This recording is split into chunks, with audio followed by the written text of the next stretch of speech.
Good afternoon, and welcome back to the Play Big, Win Big contest. And we are having a great conversation here with Chris Eymann, the man, the myth, and the legend himself. Mr. 10,000. He's done 10,000 plus investment properties. So I'm guessing he knows how to read a contract pretty well. But today we're going to have some fun, learn a little bit about his backstory and ultimately where Chris is going in the future and the big game plans that he has and go from there. So, Chris, welcome to the show. We're glad to have you. It's great to be with you today. Yeah, appreciate it. Thanks for having me on. Absolutely. Well, so for our listeners, as we were looking, Chris has kind of got himself as a pretty good guru in doing investments. I mean, they say if you have 10,000 hours in anything, you're an expert. The fact that he's got 10,000, I'm guessing full transactions, that's an absolute amazing feat. And so we're excited to have you. So, Chris, let's dive in a little bit. Tell us a little bit about your background and your story and how you ended up into real estate. So yeah, I'm local here to Phoenix, born and raised. So when Phoenix was a little bitty town, not the town it is now. And then went to local high school here, played college basketball here, and anyway, got a degree in math and computer science. So I went into the tech industry.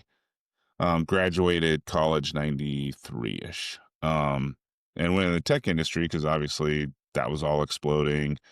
Microsoft, Cisco, everybody's just, going nuts. So, then in the late 90s, I ended up getting laid off a couple times, got laid off once, and then went and found another job and then got laid off again.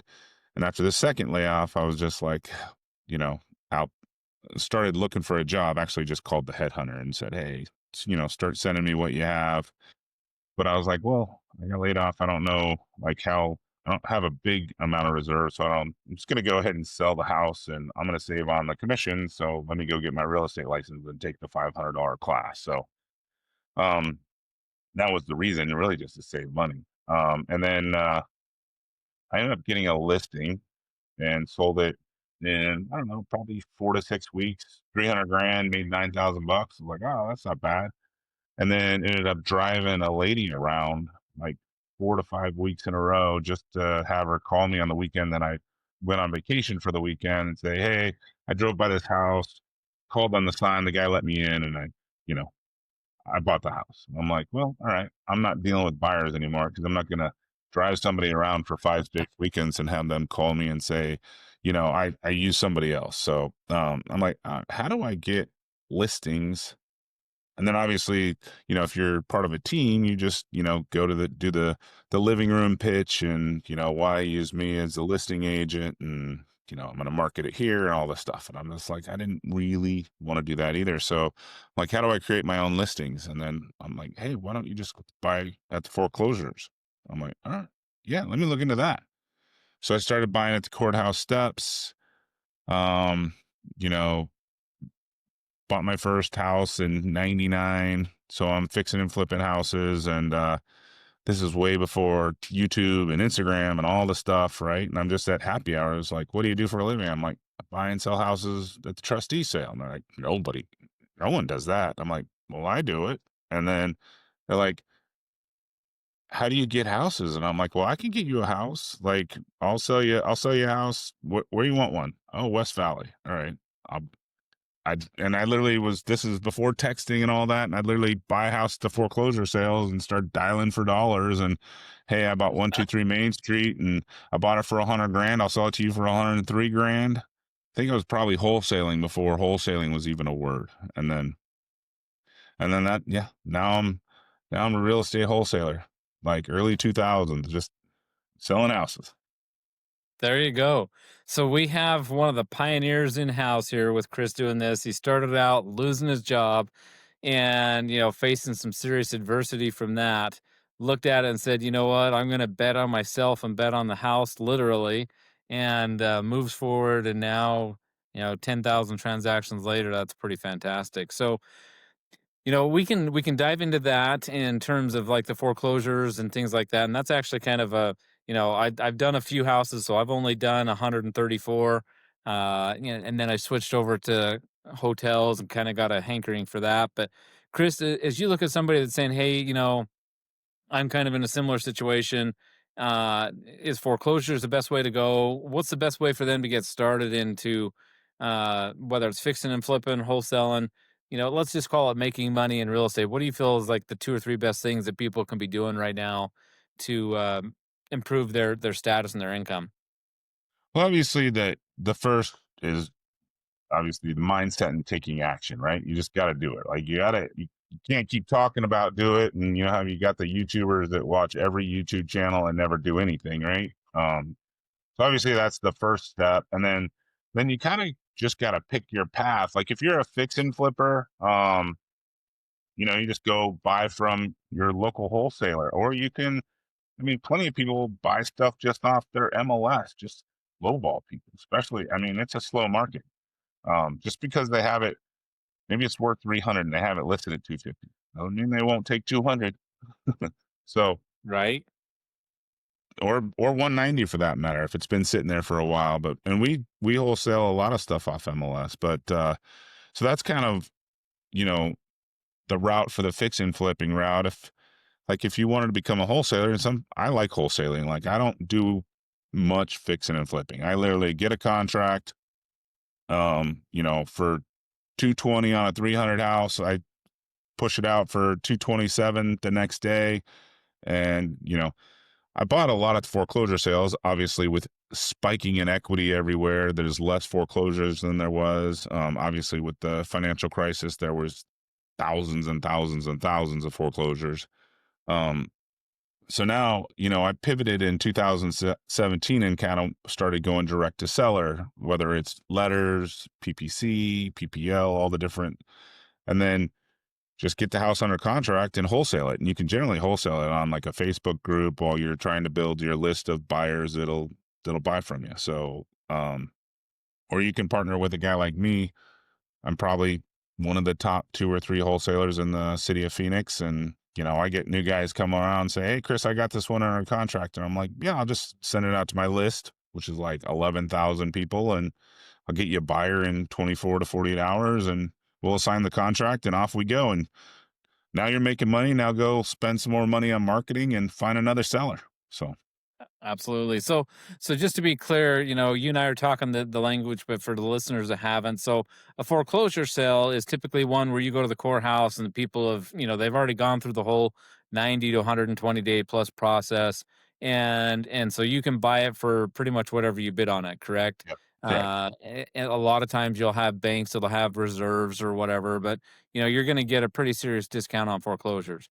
When you're saying direct to sellers, those are people that already have equity in their house or property, and maybe haven't thought about buying, selling, or doing anything like that. And so you're convincing him that way. Is that right, Chris? Yeah. So we're sending like postcards or, and we're not, sometimes they're not convincing like on a PPC. They're Googling like sell my house fast or something. But like if we send out like a letter or something, it's going to be on a specific list. Maybe it's a probate list or they owe back taxes or anything that might show just a little bit of distress, a divorce list, something that says, "Hey, these people are more motivated than just Mr. and Mrs. Smith with the white picket fence and that don't show up on any list." And then you can also kind of what they call stack the list, or if you have a limited budget, like, okay, they're on the back taxes list and they're getting a divorce. Like now they're way more opt to sell their house. So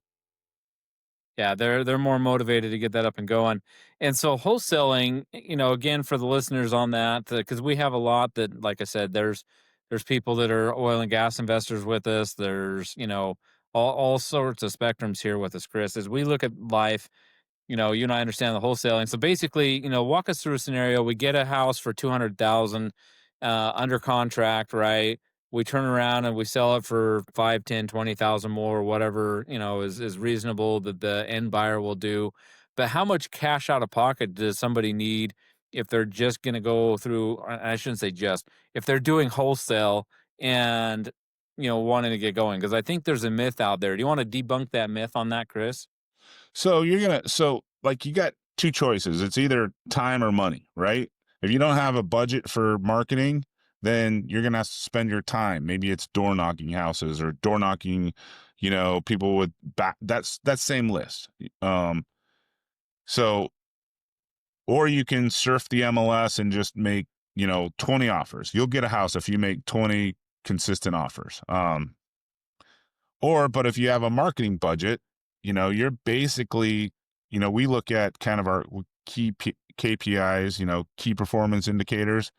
But like on a piece of mail, we might send 10,000 pieces and they cost, uh, 50 cents a piece to get delivered to that door. So it's a $5,000 marketing budget, and we'll expect about 0.02%. So we'll expect on 10,000 pieces to get 20 calls, inbound calls. They're calling us. They want to sell their house. And we should be able to convert somewhere between 1 in 10 and 1 in 12. So if we get 1 in 10, we're going to get two houses off that list. So we've spent 5 grand. We got our two houses, and in Phoenix, the average wholesale deal is 15 grand. So if you got two houses, um, you're going to get 30 grand off a $5,000 budget. And so then you take that money, reinvest, and go out and do the next mailing or the next, whatever Yeah. layered tier you're going after. And so you're just constantly feeding the machine, Yeah. right? But And then so it's, wholesaling is a great way for people to get involved in that, maybe they don't have $100,000 budget to get started in fixing and flipping, because that's just it. If, I did a bunch of fix and flips at first and thought that was pretty cool. And then trying to manage 7 different houses and 15 different crews and, $500,000 budget in repairs, it suddenly took all of the luster out of everything and was no fun. And so that's where we started doing wholesaling, and then we started getting into, the wholesaling commercial properties and things like that. So, that brings up the question, Chris, as you look at things, are you going to stick with the bread and butter in the single family market? Or are you going to start to expand? Or are you getting into multifamily? Or are you getting into, strip malls? What's your bigger growth plan for the future for you? so obviously when I was a wholesaler, starting out at 2000, I also created a hard money company, right? Because the customers at your desk or at your door, if you will, and they're buying the house that you're wholesaling them. So I have a we have a hard money company that manages about $60 million. We're a licensed banker. So on that same house that we wholesale, it's worth 300. Maybe we sell it for 220. We require the fix and flip guy to put 15% down. So let's just say round numbers, he's throwing another 30,000 at it. And then so we'll lend 190 on that $300,000 house. And so that is kind of my cash flow retirement plan. We're basically charging 12%. We're paying our investor 10%. I have a couple buddies that, you know, did really well and they just kind of parked their money in. Um, so I just manage that. I'm making the 2% spread off and that's just kind of how I generate cash flow. I don't do as much as the wholesaling as my son is graduated from U of A. He's running the wholesale and the purchasing and all that. I'm running the hard money business. And then for just my own cash and just I build spec homes in Paradise Valley because I can buy a lot for $1 million. I can build a house for $1 million and I can list it somewhere between like 3, 8, and 4 and, turn it over in 18 to 24 months after, permits and building time and all the stuff. So, Well, that sounds like a good long range plan, and the hard money. I mean, that'd be we could do a whole entire episode on that as well. And it's funny how people think that, oh well, I'm dealing with a shark and I don't ever want to deal with hard money and they're going to come break my legs or whatever. But what they don't realize is that, without your money, they can't grow and scale as fast as they could have gone, right? And so right. I personally love working with hard money and other investors. I actually factor that into my deals. And so I love being able to, connect with somebody that has that mindset of making my money grow in multiple ways and multiple streams. So that's a great insight on that as we look at things, Chris. So as we look at things, again, what have been some of your setbacks that you've had to face, or the challenges where, we talk about elevating your efforts to elevate your excellence, so raising the bar, as it were. Where have you had to, kind of raise the bar and believe in yourself when other people didn't think that it was capable or going to be, an opportunity to win. Yeah. Well, like I had mentioned, I started the hard money business 2002, 2003. I was a portion of this business, but I was 25% of it. But we ended up getting a line of credit for $100 million from Wells Fargo to loan hard money. At the time, it was prime plus two, so prime's bouncing in the seven. So I'm basically getting money from Wells Fargo at nine. And this is in a time where hard money's at 18%. So, we're clipping at a pretty good pace. But I had a personal guarantee on that $100 million. And when the financial crisis happened and houses went from 250 to 50, um, basically lost everything. Lost my '08 tax returns at negative $4.8 million. So, and I also lost about $1.5 million of friends and family money, and I didn't file BK. I said the interest stops, and I spent somewhere between 2008 to 2015 and paid friends and family all back. And, so, I mean, it's not all roses. Like, I mean, I had a funny story. I had a 550 Mercedes and an Escalade. I didn't need two cars, but I had them both. And, I dropped off the Escalade, and I had a financing with GMC. I dropped off the new Escalade, and they're just like, "You're not even late." I'm like, "But I'm gonna be." So here's the car. Got ahead of the No curve. need to send the repo guy. I'll just drop it off right here. So here's the keys. So you faced adversity and yet you've been able to come back and rebound. And if I'm doing the math right, so 2008 to 2015 was extremely tough. Paying back 4.8 million. I had a similar situation where, my partner ran off with 10 million and left me holding the bill. And so I understand how, stressful that is of working that out. And so it sounds like Chris in 2017 you pivoted, you moved forward, and so now let's talk about what have some of your big wins been? As you look back in the rear view mirror of life, what are some of those big wins that really stand out and define who Chris is and your mark on the world? So obviously, when you go through that kind of stuff, but you keep good relationships with investors. I only paid back $1.5 million. I lost 4.8 of personal money, but paid back $1.5 million. But like, when Goldman Sachs had a fund come to town in Phoenix, and when you have a good reputation and you've kept a good reputation, they came knocking on my door. So I was able to. I mean, this is a big part of how I got 10,000 houses. Is I would buy the houses for Goldman Sachs, and I had their buy box. And if I bought the property at trustee sale and sold it to them and it didn't fit their buy box, I got to buy it back. So it was like, do it right. And I bought a couple back, but I also sold them. My biggest single day is I bought them 27 houses at trustee sale, and I partnered with another local hard money lender that I knew. We raised the cash, but we'd literally buy a house and we were only getting like $2,000 a deal. We'd buy the house, fund it, and then wait for the deed to come in 7, 10 days ish, and sell it to Goldman for a $2,000 net fee. And through Fidelity Title and the whole thing. But I bought 27 houses for him on one day. 27 houses in one day. Right. And Most then people are lucky if they live in, two or three or four houses, and especially after they're, moved out of their parents, and yet 27 houses in one day.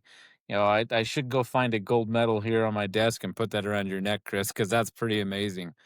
definitely Um, helped me pay back all that money and rebuild the business. But like I said, I would just, I didn't crawl under a rock. I had real hard conversations with real investors and said, "Hey, I'm gonna get it back to you. I don't have a time frame."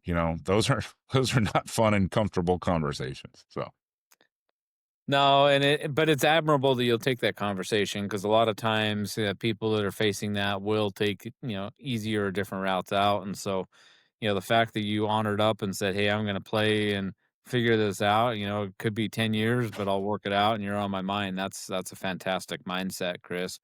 So let's talk about the big wins and the mindset. So what is the mindset to conquer your market, conquer yourself, and come out and be the best that you can? I just the whole thing for me is just like I don't like to lose. I think, some of us are, I think that's why I played college basketball. I just wasn't willing to take no for an answer. Same thing. I could have like I didn't pick up a basketball till I was a sophomore, and only because I'm 6'7", you can't see me sitting down. But I played soccer. My mom didn't want me to play basketball. She wanted me to play soccer. I played soccer my whole life, and then I picked up a basketball, and I got cut. And then I was like, out. I'm gonna. Then I got made. I'm on the varsity my junior year, and then I didn't get any scholarship offers, but I ended up in junior college, made a junior college team. Then I ended up at Grand Canyon, which at the time was a Division II university. And so like I just don't have a like quit mentality. And like, I think that, you know, uh, everybody does that meme where you can take, the big giant steps and then but you're afraid to take that giant steps. Well, take that hill and put it into a bunch of little steps and do it every single day, right? And then you'll get there. You may not get there the way you want to get there, but you'll get there. No, and that's an amazing mentality, especially the one little step at a time. And it's interesting. You look back at like Tom Landry from football, and he would say, you don't go out and score 100 yards at a time, but it's 1 inch at a time that you take the field. And so that mentality, and it's interesting because I've interviewed a lot of folks that have that mentality, Chris, especially being a professional speaker as well. Those that have that I'm never say die attitude, they're the ones that you can almost always bet the farm on because they're going to be successful. And it's interesting. I didn't have a chance to tell you my backstory, but I think this plays in. So give me just a minute. But when I was 2 years old, I was hit by a drunk driver and paralyzed. I was Oh never well. supposed to walk, never supposed to talk, had 295 stitches to put my face back together, and so I was beat up every day, right? And so I made a choice to get into a beat 'em up, shoot 'em out gang, because I couldn't protect myself, and I was picked on. I was always the last person chosen for whatever, and finally I got into after school sports, and even though I walked around like Forrest Gump with the braces on your legs, right? And getting the rocks thrown at you and stuff like that, this coach had a belief in me that I could high jump. So I went from hardly being able to walk to track and field and high jump. And ultimately, I set a record at 6'7.5", so as tall as you, right? But the success came from just trying to measure a little quarter inch at a time to raise the bar and then hold the bar there. And so I think that mentality, that winner's mentality, that I'm never going to give up, I'm the armadillo, and can get run over and straighten myself back out, and I'm going to keep at it. I think that that's a fantastic mentality, Chris. So as you look at that, how have you applied that in your business, in growth and things of that nature, or even building your team to help them understand that mentality? Well, obviously on the growth, like I'm not afraid to fail, right? Oh, let me try this. Some not I haven't been successful on everything I've tried, right? You pivot. Oh, I'm gonna try I did a little bit of cold calling. My success rate at cold calling wasn't really good, right? But I did it, but I'll try my different marketing aspects and, you know, but I keep track of the numbers. If you put yourself, on the yellow pad, everybody makes a list of all the stuff they need to do that day.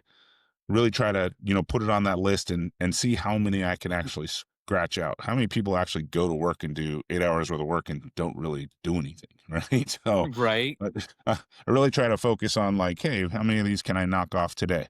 Um, and yeah, and it's just same thing with like building, houses. It's like if you let stuff sit, like you're not calling the engineer on a daily basis, you can have, oh, I'll get it back to you in a week. A week will be 2 weeks, it'll be 4 weeks, it'll be like, so you just gotta you gotta stay on it. Are this plan submitted to the city? Yes. Have we got the red lines back? All the stuff. I mean, if you don't stay on stuff and people, um, you know, a set of plans through the city could go from 3 months to 6 months easy. So, Yeah, because it's not, they don't care about your timeline. They just, until the what is it, the squeaky wheel gets greased, yeah. nothing happens. So staying on top of things. So that's great. Well, so as we look at things here, we've had a great conversation, Chris, but what's on your heart? What's on your mind that you want to share with everybody that, and this could be, getting out and doing more, it could be taking activity, it could be like the last lecture and hey, this is what's on my mind. But what's on your mind right now that everybody needs to hear and take advantage of? I think one of my biggest successes is like I have all three of my kids in the real estate business now, so that's kind of a win for me. And I got one that's working in the wholesale business. I got one working in that's an agent. I have one that's doing loans, a loan officer. So I mean that's how obviously a big win. Everybody's like, are you gonna retire soon? I'm like, no, I like what Why I would I do that? it's fun. Like I get up. I'm sitting on this podcast. This podcast is fun. I like doing this stuff. I like talking about real estate, right? So if I go sit at a restaurant tonight and someone talks about real estate next to me, I'll talk about real estate. It's fun for me. So I've been lucky. I worked hard, but I've also, there's some luck in it a little bit. Right timing and stuff like that. Learning lessons. I think you learn way more from the hard stuff than you like the wins. Yeah, they're wins, but you learn a lot more from the losses. So Absolutely. So guys, heard it here first. As we talked with Chris, he's had an awesome career with more than 10,000 homes, funded almost $500 million worth of transactions. He's dabbled into hard money, which is actually making money for everybody when you look at it. And ultimately, it's the mindset and being resourceful and sticking to it. So, Chris, thanks for exemplifying all of the aspects of play big, win big, and obviously being 6'7", you've seen a bigger mindset, and so it's great to see how you've stretched your mind to literally grow into that success and be, the focus for people to be successful. So, congratulations, my hat's off, and we look forward to seeing you on the next round. appreciate you having me on. And how do people connect with you if they're looking for either hard money or wholesale businesses? How do they connect with you? What's the best way for them to do that? It's just uh sellwholesalehouses.com is my website, and then my email is just chris at sellwholesalehouses.com. And then on obviously social media, you can find me on Facebook, Instagram, LinkedIn. I mean, there's not very many Chris Eymanns in this country. I think there's maybe two or three of us. Well, I thought that there was only one because I've never seen another, especially one that's got the credentials like you've got. So again, ladies and gentlemen, it's great to have Chris here with us. Reach out to him on sellwholesalehouses.com, and we look forward to your success and hearing how you've been able to apply Chris's mentality and winning mentality to your plans. And we'll see you on the next cast.